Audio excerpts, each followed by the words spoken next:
Nous allons rencontrer en la personne de Sioran un homme profondément seul, entièrement livré à sa propre pensée, sans aucun souci de destin, si ce n'est la réflexion sur le destin.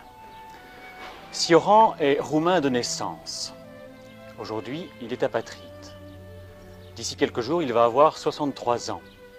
Il vit à Paris depuis 1937, date à laquelle il est venu à la Sorbonne pour y préparer une thèse. Aujourd'hui, il nous avoue qu'il n'en a toujours pas trouvé le sujet. En 1947, Sioran décide d'écrire en français. Et depuis lors, il nous a donné à lire 6 ouvrages dont chacun des titres reflète le caractère soi-disant nihiliste de sa pensée. 1949, précis de décomposition. 1952, syllogisme de l'amertume. 1956, la tentation d'exister. 1960, histoire et utopie. 1963, la chute dans le temps. 1969, le mauvais démiurge. Ces ouvrages sont traduits dans la plupart des langues du monde. L'audience de Sioran est universelle. Sa pensée, en effet, est très actuelle. Elle est en quelque sorte le témoin de l'inquiétude de notre temps. C'est grâce à un concours de circonstances qu'il serait trop long de raconter ici que Sioran a bien voulu nous accorder un entretien. C'est là un fait important et qui valait d'être souligné. C'est pratiquement la première fois que Sioran s'adresse, se confie à la presse. Un point encore, je vous demanderai quelques légers efforts d'attention aux premières paroles de Sioran pour vous familiariser avec son accent franco-roumain et la rapidité de son débit. C'est là l'affaire de quelques secondes, après quoi, j'en suis sûr, vous pourrez suivre très facilement ses propos.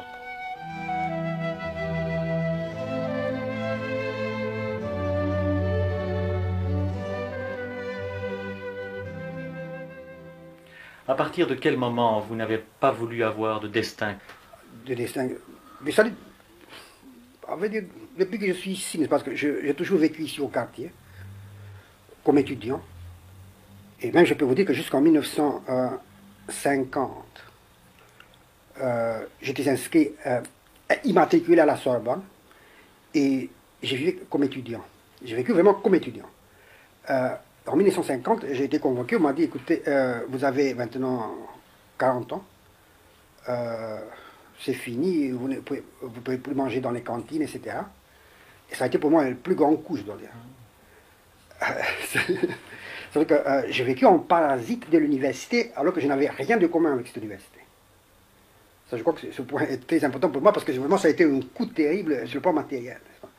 Parce qu'on m'avait dit à l'époque, écoutez, c'est fini, c'est abaissé à 27 ans. L'âge qui vous permet d'aller dans les cantines, etc. Alors, si ça avait pu continuer, mon plan de vie était arrêté. Donc jusqu'à ma mort, j'aurais vécu comme étudiant. Avec tous les avantages matériels que ça comporte. En 1937, quand vous êtes arrivé, est-ce que vous avez essayé de rencontrer des gens que vous estimiez? Absolument pas. Absolument pas. Je dois dire que j'ai rencontré des écrivains à Paris au moment où j'ai publié mon premier livre. Donc en 1949. Avant, je connaissais des gens, mais jamais je ne pensais qu'il fallait voir un écrivain, un philosophe, à peine intellectuel. J'ai toujours vécu en dehors de ça. Mais malgré tout, avec votre livre, vous avez sauté la barrière. Oui, et je dois dire que j'ai essayé de me rattraper en un sens. Et pendant quelques années, j'ai mené une vie, pas mondaine, mais la vie des cocktails. Disons de 1950 à 1953-54, je connais énormément de monde, sortais énormément. À la fin, je m'en suis lassé. Mais j'ai toujours vécu, au fond, en marge de la société. Et de tout, l'existence marginale, avec tout ça implique, et qui correspondait bien à ma vision des choses et à mes goûts personnels. Pourquoi avez-vous décidé, malgré tout, en 1949, d'écrire un livre? C'est Je vais en vous un dire. sens entré dans la société, quand même. Non, écoutez, voilà ce qui se passe. En 1947, je me trouvais près de Dieppe, passer mes vacances au Fornville. Et je m'amusais à traduire Mallarmé en roumain. Et d'un coup, je me suis dit, mais c'est absurde, puisque je ne retourne pas en Roumanie. Traduire Mallarmé dans une langue inconnue, du temps perdu, n'est-ce pas? J'ai jeté tout ça, je suis rentré à Paris et je me suis mis à écrire en français. Et c'est l'origine de ce livre, du premier que j'ai publié, Le Précis de composition, qui est apparu 2 ans après. Mais c'était pas pour entrer dans un circuit, c'était pour exploser un peu. Enfin, c'était compliqué à dire, n'est-ce pas? Je ne sais pas pourquoi je l'ai écrit. Parce que je peux dire qu'au fond, tout ce que j'ai écrit dans des moments de, disons, de dépression. C'est une sorte de thérapeutique. C'est pas pour faire un livre. Mes livres n'en sont pas, n'est-ce pas? Paul Valéry, à la question « Pourquoi écrivez-vous » répondait par faiblesse. C'est un peu votre cas. C'est beaucoup plus que par faiblesse, par misère, par misère intérieure. Par dégringolade, même si je voulais. Plus que faiblesse. Plus que faiblesse. Et donc, c'est pas nécessité, finalement. C'est pour ne pas crier, pour ne pas gueuler, ou hurler, pour ne pas. C'est pas pour. Mais c'est en tout cas pas pour faire un livre, n'est-ce pas? Le livre vient comme. C'est un accident, n'est-ce pas? C'est aussi peut-être quand même pour rencontrer des hommes. Non. Ça, je crois pas. Pour toucher des témoins Ça, inconnus. non. Ça, vraiment, quand on écrit un article, oui, vous avez un texte à faire. Ça, il y a une idée implicite, vous touchez quelqu'un, n'est-ce pas? Mais quand vous écrivez quelque chose pour vous-même, et dans des moments, disons, de crise, vous ne pensez pas aux autres. Je dirais même qu'au fond, pour moi, l'acte d'écrire est une sorte de dialogue. Avec vous-même. Pas avec moi. Je dis avec Dieu. Je ne suis pas croyant. Hein, je ne suis pas croyant, mais je ne peux pas dire que je sois un croyant non plus. Mais pour moi, la rencontre avec Dieu, c'est peut-être dans l'acte d'écrire. Ça veut dire une solitude qui en rencontre une autre. Une solitude en face d'une autre solitude. Dieu étant plus seul que soi, qu'on est que soi-même.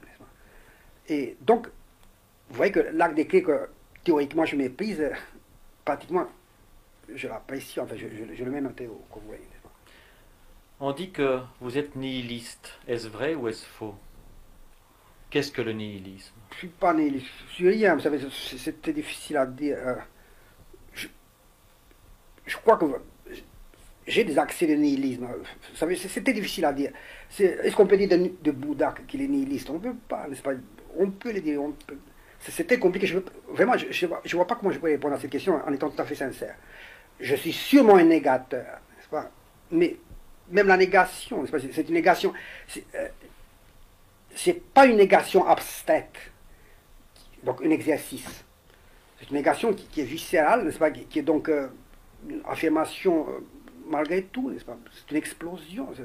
Est-ce qu'une gifle est une négation? Donner une gifle, n'est-ce pas? C'est une affirmation. C'est une affirmation. C'est une affirmation, mais ce que je fais, c'est des négations qui sont des gifles, n'est-ce pas? Donc c'est des affirmations. Cependant, je ne recule pas. Je n'ai pas peur de mon nihilisme, ni de pessimisme, ni quoi que ce soit. Absolument, ça m'est égal, n'est-ce pas?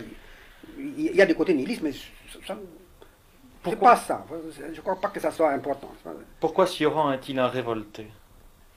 Je ne suis pas révolté. Mais, le révolté veut remédier à quelque chose, n'est-ce pas? Le révolté est un militant. Je ne suis pas militant. C'est vrai que j'ai dénoncé énormément de choses, mais avec le sentiment, quand même, avec le sentiment de l'irréparable. Par exemple, on ne peut pas dire que Baudelaire soit un révolté.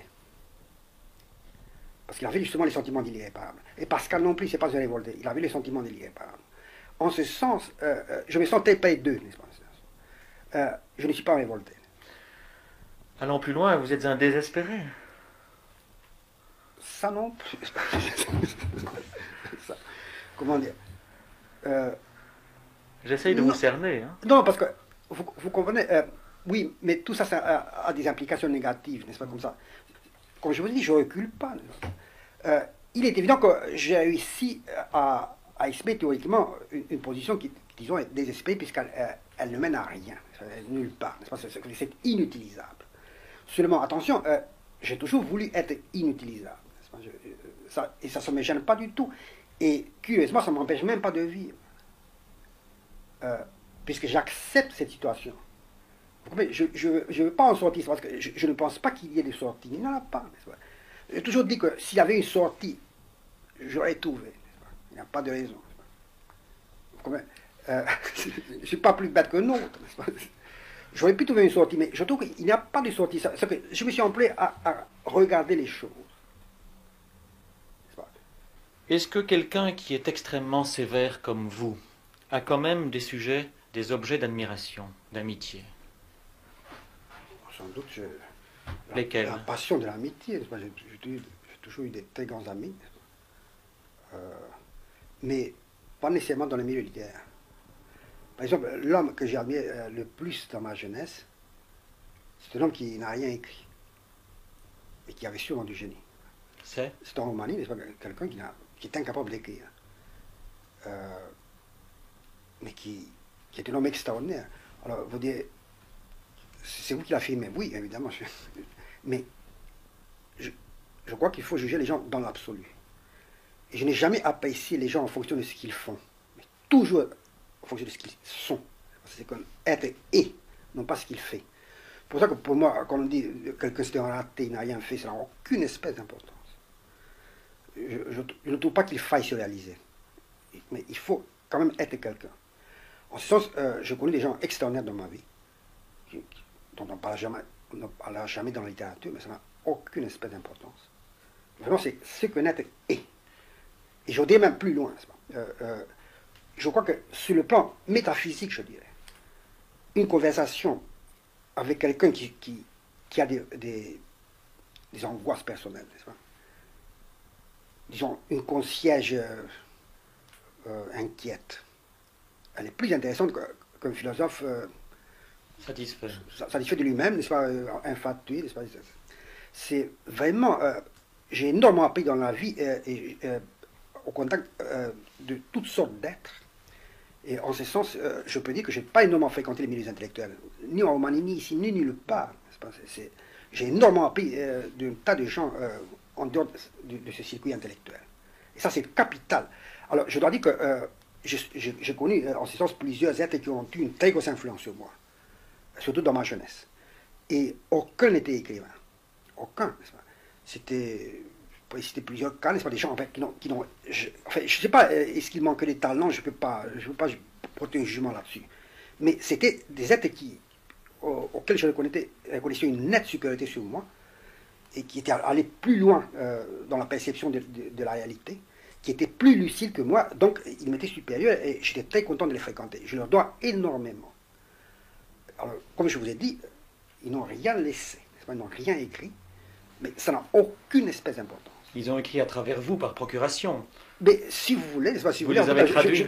Je leur dois énormément. Je leur dois énormément. C'était des êtres extrêmement lucides. Et comme je crois que c'est la lucidité au fond qui est la qualité éminente de quelqu'un, n'est-ce pas? La qualité par excellence, n'est-ce pas? C'est que l'homme qui a compris. J'ai remarqué que dans la vie, il y a très peu d'êtres qui aient compris. Vous pouvez rencontrer des très grands écrivains qui n'ont rien compris. Des gens qui ont énormément de talent, qui ne valent rien. Au contraire, vous rencontrez quelqu'un dans la vie, comme ça, dans un bistrot, qui est une révélation, c'est un homme qui a approfondi, qui s'est frotté aux grands problèmes, n'est-ce pas? Et j'ai remarqué, par exemple, que sur le plan religieux, ça c'est très intéressant, les êtres les plus intéressants, c'est des êtres qui n'ont pas une formation intellectuelle achevée, n'est-ce pas, qui ne sont pas passés par l'université, etc. Donc, je tiens à affirmer cette dette de reconnaissance que j'ai envers ces êtres, n'est-ce pas? Il n'y en a pas beaucoup, mais il y en a quand même. Et j'ai toujours eu des amis à ce niveau-là, si vous voulez. Presque de mon enfance, je dois dire. Une petite exception, c'est Henri Michaud, mais il est un peu comme vous, un écrivain anti-écrivain. J'admire beaucoup Michaud. C'est un homme extraordinaire, n'est-ce pas? Je regrette beaucoup qu'il ait quitté ce quartier. Puis, il habitait ici tout près de chez moi, il habitait rue Séguier, dans un hôtel particulier.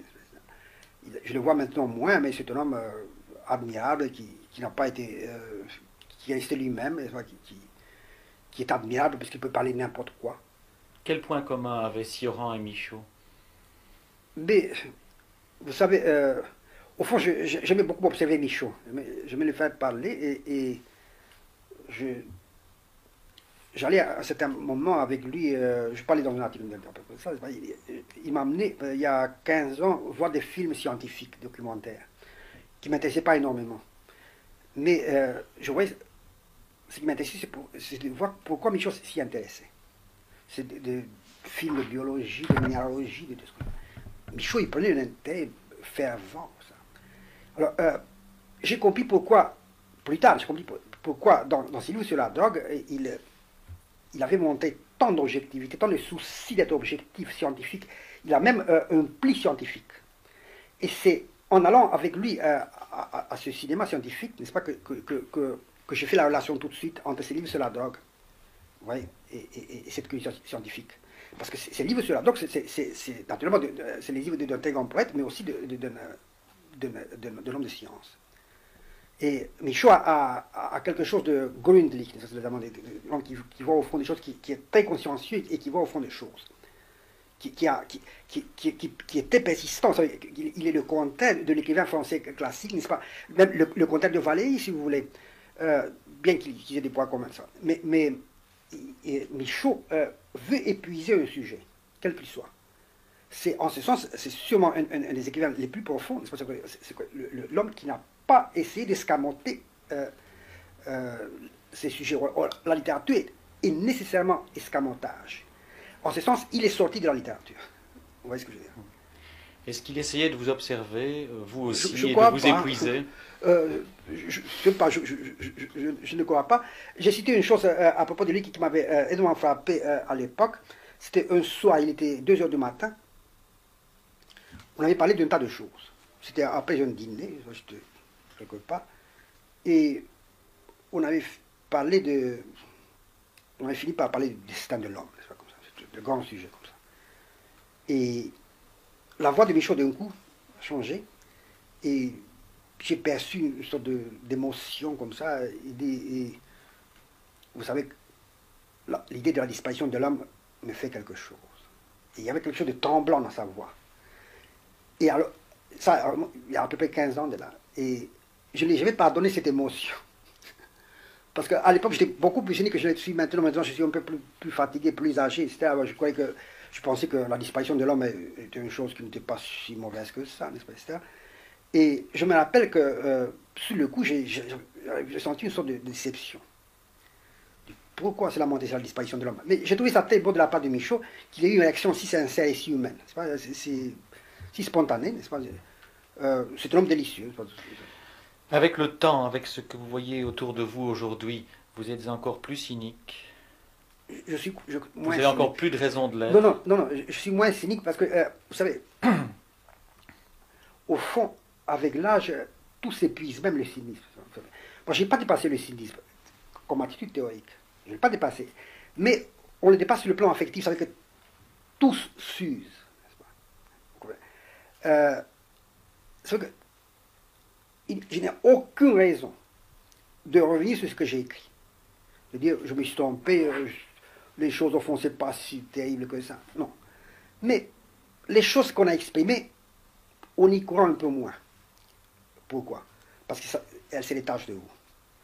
En ce sens, vraiment, le fait d'écrire, ça c'est connu, tout le monde le sait, le dit, n'est-ce pas? Le fait d'écrire est une sorte quand même de profanation. Parce que les choses auxquelles vous croyez intégralement, à partir du moment où vous les avez dites, elles comptent moins pour vous. Et ça, je vais vous donner un exemple. J'ai écrit un jour sur le suicide. Et jusqu'au moment où j'ai écrit sur le suicide, c'est un sujet qui me hantait. Je pensais tout le temps. Et à partir du moment où j'ai écrit ce sujet, j'ai remarqué que j'y pensais moins. Et alors, en ce sens, écrire est une profanation. Ça veut dire que vous tuez le sujet. C'est thérapeutique. C'est un exorcisme. Non, c'est un exorcisme, mais c'est fait pour n'importe quel sujet, n'est-ce pas? Je pourrais dire tous les sujets que j'ai pu aborder dans ma vie, n'est-ce pas? Du fait que j'en ai parlé, je les ai à moitié tués. Et c'est pour ça que, pour revenir à mes amis dont j'ai parlé qui n'écrivaient pas, ils étaient plus purs que moi. Puisqu'ils n'avaient pas extériorisé, ils n'avaient pas exprimé, ils n'avaient pas craché leur démon intérieur, ils ne s'en étaient pas détachés. Et tous les sujets, je pouvais dire absolument toutes mes obsessions dont je parlais, elles ont diminué. À ce stade, il va de soi que je dois vous poser la question, pourquoi ne vous êtes-vous pas suicidé?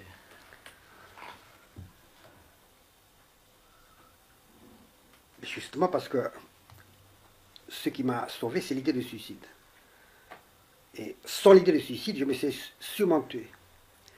Mais ce qui m'a permis de vivre, c'est que j'avais ce recours toujours en vue.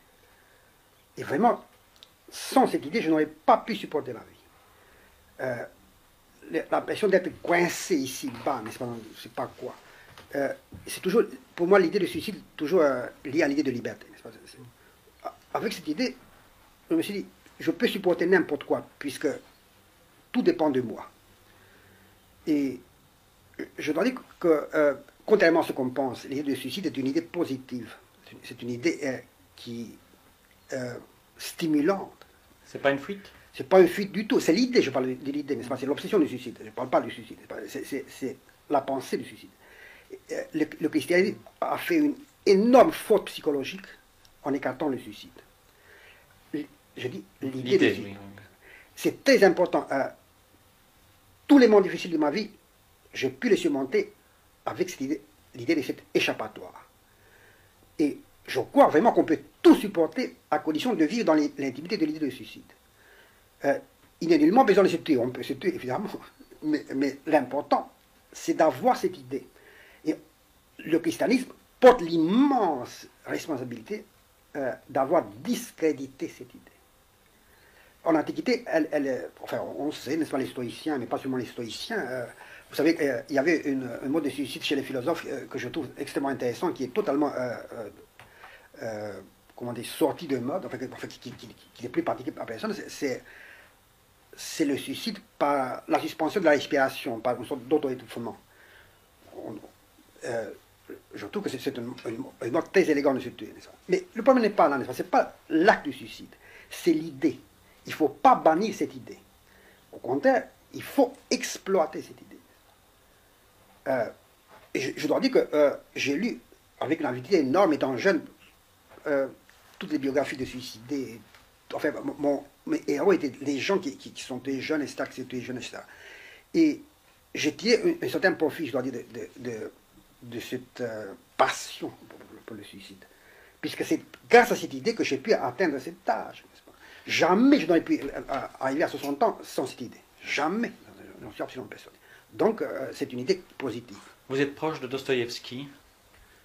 Oui, j'ai toujours lu Dostoïevski et je crois que c'est l'écrivain que j'aime le mieux.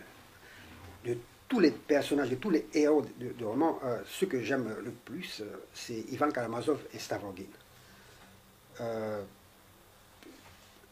Et il y a un mot de Stavrogin qui m'a hanté toute ma vie. C'est qu'on dit de lui que quand il croit, il ne croit. C'est pas de Stavrogin, c'est sur lui. Quand il ne croit pas qu'il croit, et quand il ne croit pas, il ne croit pas qu'il ne croit pas.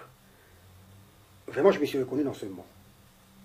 Maintenant, la raison profonde pour laquelle j'aime le monde de Dostoïevski, c'est, si vous voulez, ce mélange de destruction, cette passion de la destruction qui débouche sur autre chose. Pas nécessairement sur la foi. J'aime naturellement les héros négatifs de Dostoïevski. Mais négatif, le mot n'est pas exact, mais enfin, pour simplifier, n'est-ce pas? Qui débouche sur quoi alors? Vous savez, qui se détruisent parce qu'ils vont trop loin. Je trouve que Dostoïevski est allé vraiment à la limite. C'est-à-dire que tous ces personnages franchissent une limite. Chaque être a une sorte de limite qu'il ne doit pas franchir. Eh bien, les personnages de Dostoïevski la franchissent. Alors, cette extrémité, n'est-ce pas, cette passion de l'extrémité qui m'a toujours fasciné, n'est-ce pas? Et vraiment, je crois que s'il y a quelqu'un que je comprends de l'intérieur, c'est Stavrogin et c'est Ivan Karamazov, et aussi l'homme de Souterrain. C'est ça, vivre. C'est ça. C'est ça, vivre, c'est se détruire, non pas par manque, mais par une sorte de plénitude dangereuse. Chez Dostoïevski, ce n'est pas des crevés, n'est-ce pas, qui se détruisent, ce n'est pas des faiblards, n'est-ce pas, ce n'est pas des anémiques, c'est des gens qui éclatent, qui vont jusqu'à la limite d'eux-mêmes, n'est-ce pas, ensuite franchissent cette limite. Donc, c'est l'aventure au sens noble du mot. Au sens noble du mot, c'est l'aventure complète, n'est-ce pas, au fond, peut-être que l'être est là pour se détruire, n'est-ce pas, mais cette destruction n'a rien de déprimant. On n'est pas déprimé parce que ce sont quand même des demi-dieux, n'est-ce pas? C'est même des dieux. Je sais que vous aimez la musique, mais je ne sais pas pourquoi. Mais je n'aime pas toute la musique, mais la musique a joué dans ma jeunesse un très grand rôle, moins maintenant. Mais dans ma jeunesse, c'est un rôle capital. Et je dois dire qu'une de mes grandes passions, très très grande passion, ça a été Bach. Ça a été une très très très grande passion et qui est restée, c'est peut-être de toutes mes passions, c'est celle qui est restée absolument intacte. Je dois dire que même ma passion pour Dostoïevski a diminué, mais pas celle pour Bach. Et on peut expliquer ça. Je n'essaie pas d'expliquer cette passion. Je dis Bach parce que c'est le musicien que j'aime le plus, mais enfin, je pratique un peu tout dans la musique. Mais quand même, je m'en tiens à Bach parce que ça a été pour moi une espèce de religion. Je ne veux pas dire autrement. Est-ce que vous avez le sentiment en général de la responsabilité, en particulier de votre responsabilité sur autrui? Absolument pas. Je ne les ai jamais eus. Et même quand j'écris, par exemple, je ne pense jamais que ce que j'écris pourrait faire du mal à quelqu'un d'autre. On dit que Gide a causé la perte d'une génération. Non, non, ça, pour moi, ce problème n'existe pas parce que de toute façon, je n'ai pas de lecteur. Donc pour moi, j'ai l'avantage, n'est-ce pas? J'ai l'avantage d'être un écrivain sans lecteur. Donc je ne peux pas avoir ce sentiment de responsabilité. Mais même de toute façon, je crois que je n'aurai pas. Je crois qu'on écrit pour faire du mal. Pas, dans le sens, enfin, supérieur du mot quand même. Pour troubler, n'est-ce pas? Parce que moi-même, tout ce que j'ai lu dans ma vie, j'ai lu pour être troublé. Un écrivain qui ne me martyrise pas d'une façon ou d'une autre ne m'intéresse pas. C'est pas ça que il faut que quelqu'un vous fasse souffrir, n'est-ce pas? Autrement, je ne vois pas la nécessité de lire. Alors, au fond, alors, pour cette histoire de responsabilité, je vous répondais de façon très concrète. J'ai remarqué que la plupart des... J'ai quand même quelques lecteurs, forcément. Eh bien, c'est des gens, des pauvres types, la plupart. Des gens lamentables, des malheureux, comme ça. Et bien, la plupart, c'est des névrosés. Eh bien, de lire certaines choses de moi, eh bien, ça a été pour eux une sorte de libération. Et vraiment, ce problème de responsabilité, avec les implications, disons, négatives, enfin, ça je ne me suis jamais posé, je ne me pose pas, n'est-ce pas? Évidemment, j'aurais peut-être un autre sentiment si mes livres circulaient énormément. Mais même à ce moment-là, vous savez, de toute façon, étant donné que la vie est ce qu'elle est, n'est-ce pas, c'est une chose absolument terrible. Je ne vois pas pourquoi on la maquillerait, n'est-ce pas? Ça signifie absolument pourquoi escamoter le problème. Le problème du mal, c'est un problème réel, c'est un problème qu'on s'est posé depuis toujours. Enfin, la Genèse commence par les problèmes du mal. On ne peut pas traiter ce problème comment dirais-je, avec de bons sentiments, n'est-ce pas? Il faut avoir le courage d'être cruel, n'est-ce pas? Enfin, surtout sur le plan théorique. Et ça, je me reconnais une sorte de férocité intellectuelle, si vous voulez. Mais c'est que les problèmes, on ne peut pas parler du mal de ces choses-là autrement, n'est-ce pas? La vie, c'est la mort, au fond. La seule question qui se pose à propos de la vie, c'est la seule réponse qui se pose à propos de la vie, c'est la mort. C'est à peu près la même chose, comment dirais-je. Mais je suis allé un peu plus loin, j'ai dépassé un peu, si vous voulez, la hantise de la mort. En ce sens que je suis arrivé à la conclusion que le grand, au fond, la clé de tout, c'est pas la mort, c'est la naissance. Le drame, c'est pas de mourir, c'est de naître. Et donc, c'est un changement. Ça n'empêche pas qu'on puisse être hanté par la mort, ça c'est évident. Mais la clé, tout tourne autour de ça. Alors, vraiment la conclusion à laquelle je suis arrivé, c'est qu'au fond, il valait mieux ne pas naître. On est là, mais n'empêche que le grand problème, c'est la naissance et pas celui de la mort. Et en ce sens, le bouddhisme comme religion me semble plus profond que le christianisme. Sioran, vous avez écrit « Seul un monstre peut se permettre le luxe de voir les choses telles qu'elles sont ». Est-ce que vous êtes plus ou moins monstrueux? Sans doute que oui, puisque je crois effectivement que voir les choses telles qu'elles sont rend la vie presque intolérable. En ce sens que j'ai remarqué que tous les gens qui agissent, ils ne peuvent agir que parce qu'ils ne voient pas les choses telles qu'elles sont. Et moi, parce que je crois avoir vu, disons en partie, les choses telles qu'elles sont, je n'ai pas pu agir. J'ai toujours resté en marge des actes. Pas, comme ça. Alors, est-ce qu'il est souhaitable pour les hommes de voir les choses telles qu'elles sont? Je ne sais pas. Je crois que les gens en sont généralement incapables. Alors, il est vrai que seul le monstre peut voir les choses telles qu'elles sont, puisque le monstre, il est sorti de l'humanité. D'autre part, vous avez aussi écrit, et là il y a une sorte de lumière, toujours entre guillemets, nous sommes tous au fond d'un enfer, dont chaque instant est un miracle. Eh bien, ce que j'ai entendu par là, c'est que le fait de vivre, n'est-ce pas, est une chose si extraordinaire, justement, qu'on en a vu les choses telles qu'elles sont. Que cette vie qui est totalement dépréciée, disons dans l'ordre théorique, elle paraît extraordinaire sur le plan pratique. Ça veut dire que vivre contre l'évidence. Chaque moment devient une sorte d'héroïsme.